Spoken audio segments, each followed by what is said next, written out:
A viral post recently laid out a specific political wish list for India. The author demands that Rahul Gandhi become Prime Minister, Mamata Banerjee take over as Defense Minister, and Arvind Kejriwal run the Home Ministry to bring back the golden days.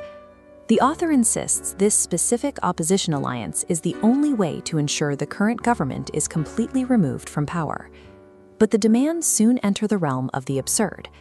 The author talks about wanting to return to a time when a dozen bananas contained 18 fruits, and when random bomb blasts were celebrated like Diwali firecrackers. This is dark, sarcastic satire. By framing historical dysfunctions as a wish list, the text delivers a brutal critique of India's past governance.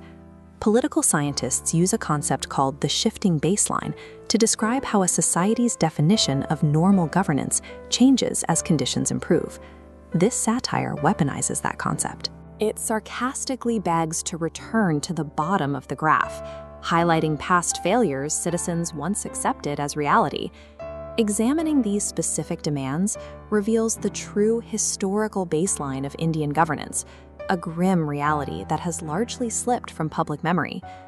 Take the text's ironic praise of the online system. In this era, online meant citizens physically standing on a line for hours, where stepping away meant losing your chance to buy basic goods like cooking gas and kerosene. Securing basic cooking fuel was a test of physical endurance and lost time. The post also longs for the joy of shouting, "Light a guy! The power is back." It recalls a time when electricity was treated as a rare gift rather than a standard utility.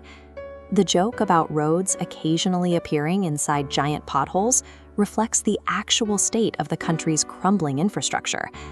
During these golden days, basic civic infrastructure was an unpredictable daily struggle. The satire then addresses national boundaries, praising a time when people could cross the border visa-free. This targets decades of unchecked illegal immigration. The author is referencing the literal vulnerability of national boundaries that were easily breached with a simple wooden ladder. The text moves to the normalization of terrorism, sarcastically equating random, deadly bomb blasts in public markets to Diwali celebrations. It mentions women needing black commandos to reach home before sunset, a reference to the strict, self-imposed curfews caused by a total lack of public safety. These golden days were defined by an incredibly low baseline of state security, where citizens accepted existential threats as a routine part of life. The systemic rot extended to education and employment. Jokes about perfect test scores and job surpluses critique a history of rampant paper leaks and severe disguised unemployment. While the text claims every street had an elite institution like Ames, the reality was extreme scarcity, forcing desperate crowds to concentrate at a few overburdened locations. The 18 bananas in a dozen metric stands in for massive economic inflation. Similarly, the nostalgia for 8 p.m. trains arriving at 8 p.m. on an unknown date captures a paralyzed transport network. Unreliability across education, the economy, and transport was once the expected, accepted standard. By sarcastically pleading to return to this past, the author provides a powerful warning to the modern voter. This satire demonstrates how easy it is to weaponize nostalgia. By rebranding decades of systemic failure as golden days, the reality of the past can be obscured in the minds of the electorate.